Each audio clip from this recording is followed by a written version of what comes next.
और उच्च के उत का बंध कैसे होता है?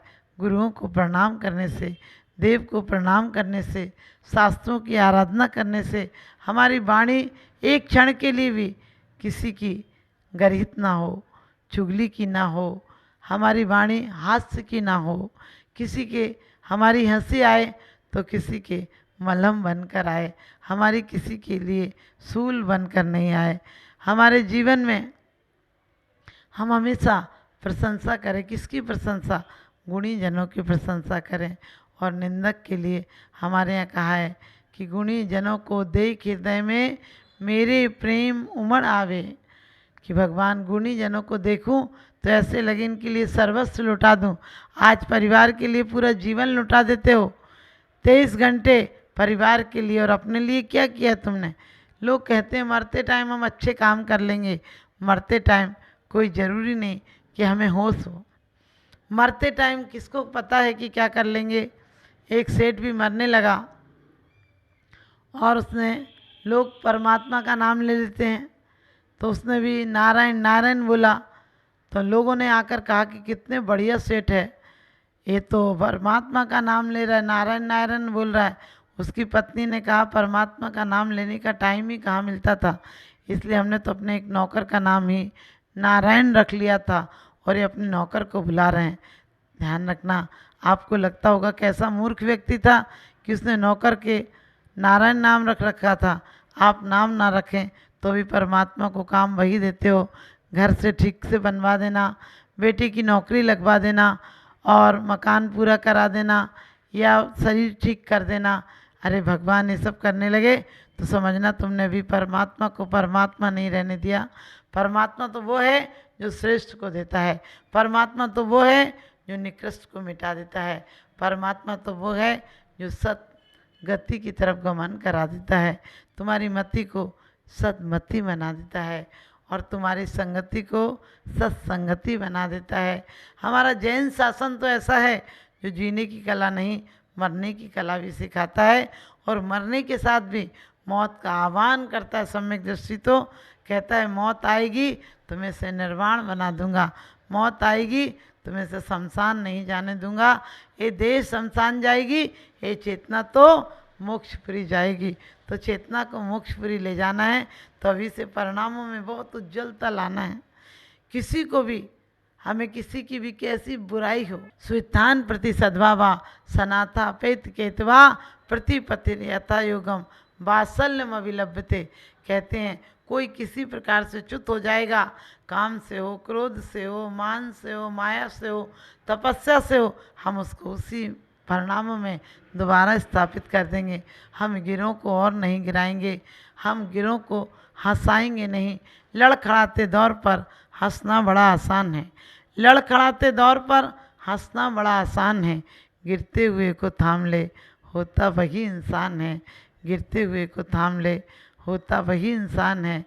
कहते मत कहो से हरगिज बीना जिसमें बस्ती झंझकार नहीं, और वह हृदय नहीं वह पत्थर है जिसको गैरों से प्यार नहीं। जिसको गैरों से प्यार नहीं तो हमें गैरों से प्यार हो। गैर कौन है? हमारे आचार्य तो कहते हैं ऐसा कौन सा जीव है, भगवती आराधना में आदि में कहते हैं, पद्मनंदी पंचविंशतिका में कहते हैं कि ऐसा कौन जीव है तेरा जो आज तक मित्र या शत्रु का संबंध नहीं रहा हो।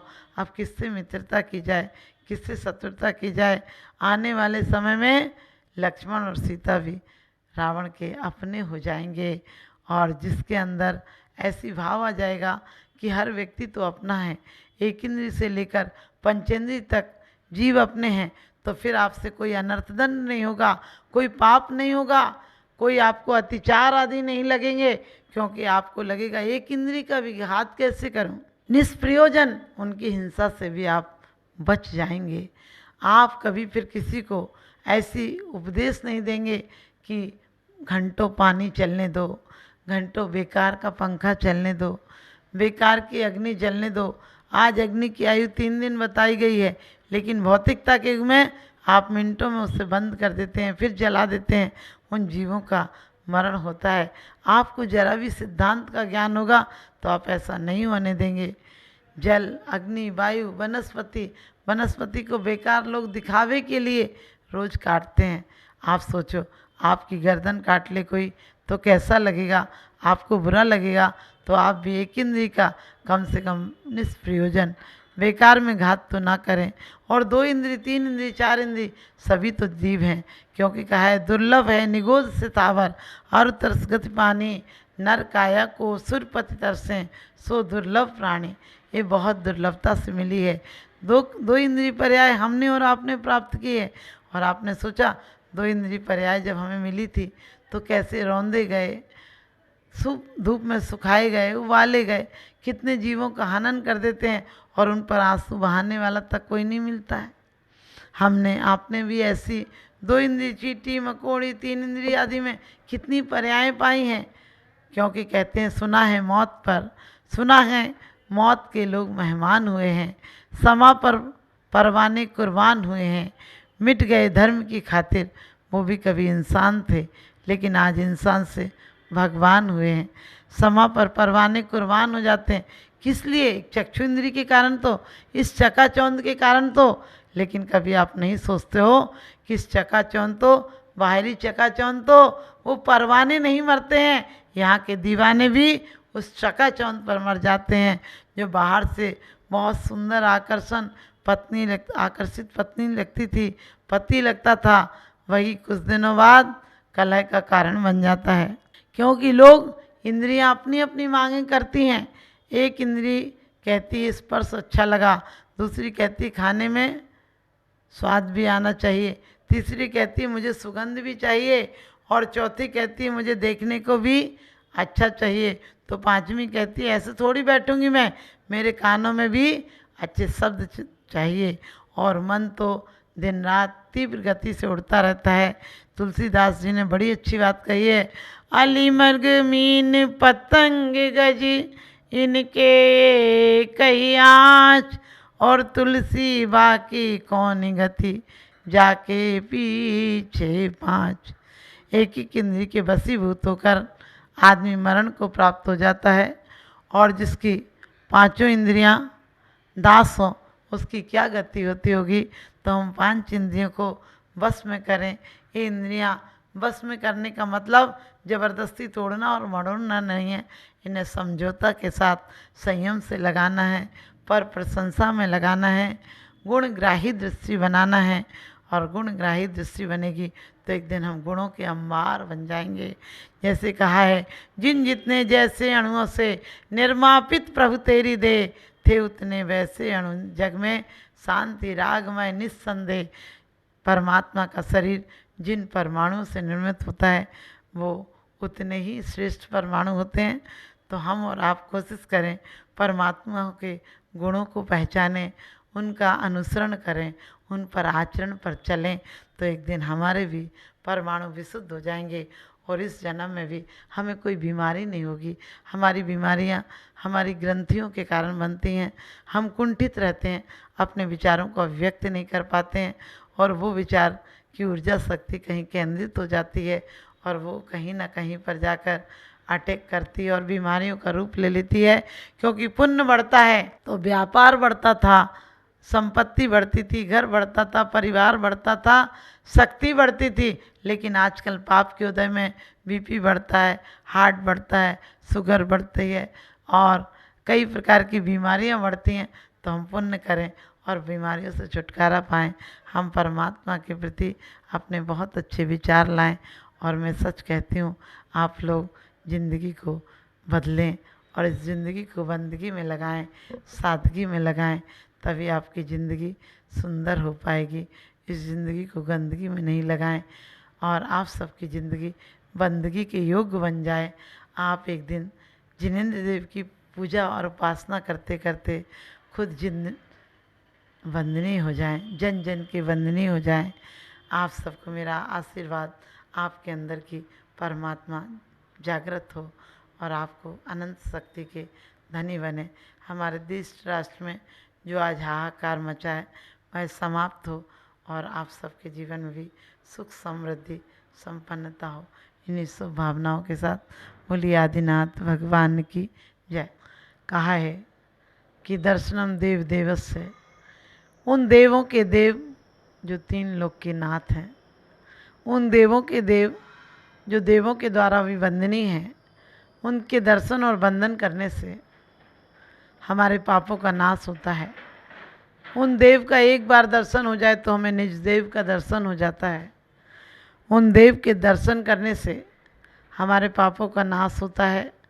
और जो स्वर्ग के सोपान की सीढ़ी हैं, और स्वर्ग के सोपान की सीढ़ी नहीं, जो मोक्ष के सोपान की सीढ़ी हैं, क्योंकि कहते हैं निरखो अंग अंग जिन वर के, जास झल के शांति अपार।